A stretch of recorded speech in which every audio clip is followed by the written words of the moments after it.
Hello, folks. How are you? I want to thank the business leaders for joining us today, as well as members of my cabinet and the White House team.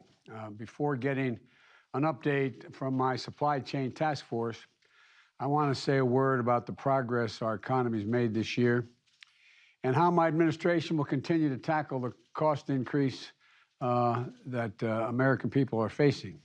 In the end of 2021, with what one analyst described as the strongest first-year economic track record of any president in the last 50 years, nearly 6 million new jobs, a record number for a new president because of my staff and my cabinet. Unemployment down to 4.2%, 3 years ahead of the predicted time it would take to get to that number. Applicants for new small businesses up 30% compared to before the pandemic. And the fastest economic growth in nearly 40 years. There's more as well.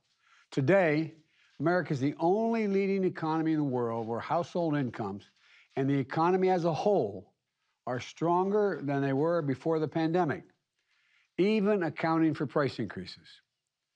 The economy I inherited nearly a year ago wasn't just in crisis, it wasn't working for working people. I told you that's the reason I ran. It's about time the middle class and working class people got a shot. Year after year, economic growth was too low, wages for the middle class were stagnant, and the number of people starting new small businesses was declining. Over this year, we've acted, from the American Rescue Plan to the bipartisan infrastructure law, to change this trajectory, to build an economy from the bottom up and the middle out, and to finally give, and by the way, when that occurs, wealthy people do very, very well. We're not trying to punish anybody. They do very well. Working people in this country, the wages and benefits they deserve, is about time they start to see it. To create an economy with more innovation and faster growth. And we're making progress. We got a way to go, we're making progress. Still, top of mind for me is what is top of mind for so many families. The pinch of prices and the cost. Look, addressing these costs has been and will continue to be my top priority the entire administration.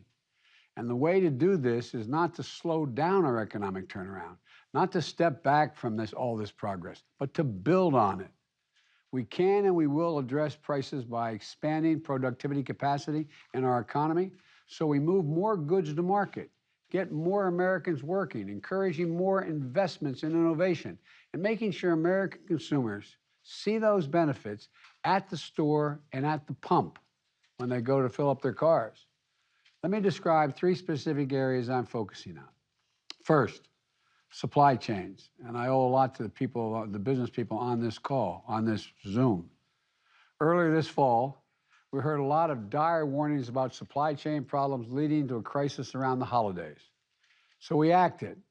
A lot of recommendations of the people that you see on the screen here. I wish we were all able to do this in person. We brought together business and labor leaders to solve problems. And the much predicted crisis didn't occur. Packages are moving. Gifts are being delivered. Shelves are not empty. Experts in this field look at 2 statistics for retail inventories, which is how many good retailers have on hand, and on-shelf availability, which measures how many goods are actually on the shelves there to be purchased. Today, retail inventories are up 3% from last year. Inventories are healthy, and on-shelf availability before the pandemic was about 91%. Today, it's at 90%. 90%. I'm sure you can go and find some shelf where it's empty because a particular sort of gifts are very popular. I don't know. But 90% availability. And delivery times of this season for FedEx, UPS, and the U.S. Postal Service are faster than before the pandemic, even as Americans have purchased a record amount of goods. This is in part due to the progress we've made at our nation's ports, which are now moving historic amounts of goods. You know, after working with our administration, the ports of Los Angeles and Long Beach have nearly cut in half the number of those great big containers you see sitting on a dock for more than 8 days. This is striking progress since November. In fact, right now, the number of containers moving through our ports is higher than ever. It's because we've sped up because when I sat down and talked with the folks running the ports and the longshoremen, they agreed to speed up every step in the process. The ports, the trains, the trucking. My bipartisan infrastructure law, there's $17 billion to speed up and modernize our ports. And tomorrow, the Department of Transportation is going to announce over $200 million in grants to ports nationwide. And we're making significant investment in freight rail as well. And we're also working to unstick bottlenecks between the ports and the stores by getting more trucks moving all around the country. We've heard a lot about the need for more truck drivers, and it's real. And we've gotten to work to address that.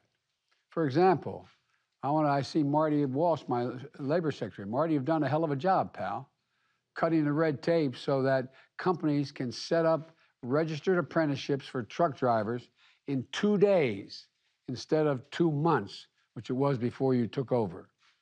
These apprenticeships are going to help new drivers get trained better and faster and help companies retain drivers in a field that has a lot of turnover.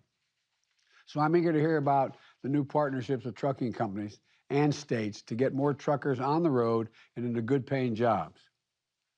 We also need to build resilience into our supply chains. We can never again be left vulnerable the way we were in the early days of COVID-19. One important way to do this is to make more things here in America. That has been a goal of mine since day one of my administration. We've added more than 300,000 U.S. manufacturing jobs, more than 300,000 added since I took office on January 20th. And we're going to keep at it because the more of what we buy in America should be also made in America. The second area protecting American consumers. Take gas prices. Months ago, I saw oil production wasn't keeping up with the demand as the world started to get moving again, which could drive up prices at the expense of our consumers. That's why I work with international partners to coordinate the release of oil from our oil reserves and theirs. Now, gas prices are coming down, more than 10 cents a gallon nationally.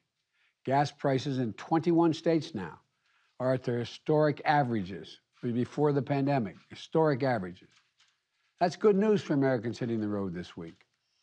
But beyond energy, we need to make sure that there's a robust competition across industries. Competing is what encourages companies to innovate, encourages them to invest, to build, and offer lower prices.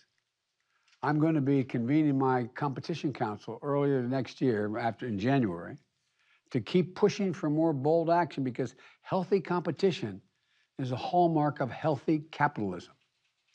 Thirdly, I'm working to reduce the largest cost burdening households and budgets. And the biggest weapon, in our arsenal. It's my Build Back Better Act, which will reduce what families have to pay for prescription drugs, for health care, for child care, and so much more. The bill is paid fully paid for. It won't increase the deficit. And nobody making less than $400,000 a year will pay a penny more in federal taxes. Top economic forecasters from Wall Street firms reinforced just this week that failing to act on the Build Back Better plan will mean less economic growth this year. Let me say it again. Not a liberal think tank, Wall Street. Failing to make these investments is going to slow growth, not increase it. Look, if we in fact seize this opportunity, I think we can lower costs for families, get even more people working, and lower price pressures long term. And we're going to keep working on all these fronts because it is so clearly what American families need right now.